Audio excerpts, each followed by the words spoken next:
Un hôpital n'est pas construit n'importe comment et n'est pas le fruit de l'imagination d'un architecte tendance et moderne. Les normes architecturales des hôpitaux répondent aux exigences de l'arrêté royal du 6 novembre 1979 ainsi qu'aux normes de base. L'ossature portante en béton doit résister au feu pendant au moins 2 heures et les façades extérieures durant au moins 1 heure. Dans la même logique, les parois intérieures d'un hôpital doivent aussi résister au feu en fonction du local concerné. Au moins 1 heure pour les murs d'une chambre, alors qu'un bureau n'a pas de critères obligatoires. L'occupation nocturne d'un local implique une résistance au feu systématique.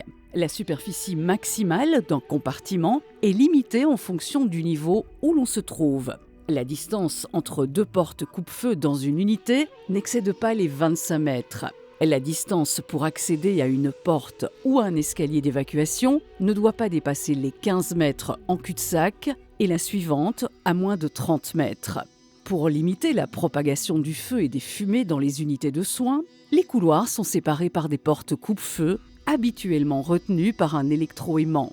Lors d'une détection incendie, elles se ferment automatiquement. Les locaux qui répondent à des critères obligatoires en matière de résistance au feu, comme les chambres par exemple, sont équipés d'une porte coupe-feu. Ces portes doivent empêcher la propagation de l'incendie durant au moins 30 minutes. Dans certains locaux à risque, comme dans la chaufferie, la cabine haute tension, le local déchets, les portes doivent résister pendant 1 heure. Celle d'un bureau médical ne doit pas être coupe-feu car l'occupation est diurne. Comment savoir si une porte est résistante au feu ? La valeur de résistance aux flammes est désignée par une combinaison de lettres et de chiffres situés sur le champ de la porte côté charnière. Comme les portes coupe-feu, certains vitrages sont RF, c'est-à-dire résistantes aux flammes. Les tuyaux, les chemins de câbles, les gaines de ventilation doivent traverser des cloisons coupe-feu. C'est obligatoire parce qu'ils peuvent être des vecteurs de propagation de fumée et par conséquent d'incendie. Afin de limiter au maximum la propagation du feu, des manchons RF sont positionnés autour des tuyaux et des sacs RF sont posés dans les chemins de câbles. À l'exception des sous-sols, tous les locaux du CHM sont habillés d'un faux plafond, stable au feu pendant 30 minutes. Un incendie peut aussi être accéléré par les matériaux de finition. C'est pourquoi toutes les peintures, les PVC du sol, la fibre collée sur les murs, les panneaux de protection muraux répondent à des normes très strictes de réaction au feu. Tout comme les matériaux de surface, le mobilier et les tentures doivent également répondre à des critères de résistance au feu. La détection incendie est très importante et déterminante pour la suite. Tous les locaux du CHM, sans exception, sont équipés de détecteurs de fumée. Jusqu'à présent, c'est le seul hôpital de notre pays à être aussi bien équipé. Dès qu'un détecteur perçoit de la fumée ou de la chaleur anormalement élevée dans un local, il détonne. Comme il est relié à une centrale, toutes les mesures adéquates seront prises dans les plus brefs délais pour gérer le problème.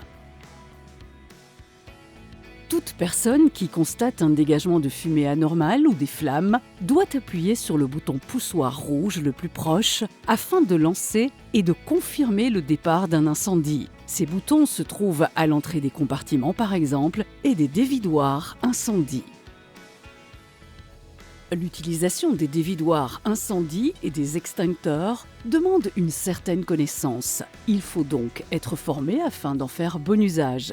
Les dévidoirs incendie, ou plus communément appelés hydrants, sont un des moyens de lutte contre un feu. Dans certains cas, il est déconseillé d'en recourir. La quantité d'eau dispersée cause parfois plus de dégâts que les fumées et les flammes de l'incendie. L'utilisation de ces équipements est réservée aux services de secours et aux équipiers de première intervention du CHM formés spécifiquement à leur maniement. Le CHM est équipé de plusieurs types d'extincteurs, judicieusement placés à proximité de chaque dévidoir et dans le périmètre d'un équipement ou local contenant un risque particulier. Certains sont à poudre ou CO2 en fonction du type d'incendie. Tout comme les hydrants, seuls les équipiers de première intervention ou personnes formées spécifiquement à leur maniement sont habilités à les utiliser. Lorsqu'un incendie se déclare, il faut réagir très rapidement pour limiter les dégâts humains et matériels. C'est pourquoi le bouton poussoir rouge le plus proche, la position d'un hydrant et ou d'un extincteur sont clairement renseignés dans tout l'hôpital. Dans chaque couloir et au-dessus de chacun de ces équipements de sécurité, vous trouverez des pictogrammes normalisés indiquant la position.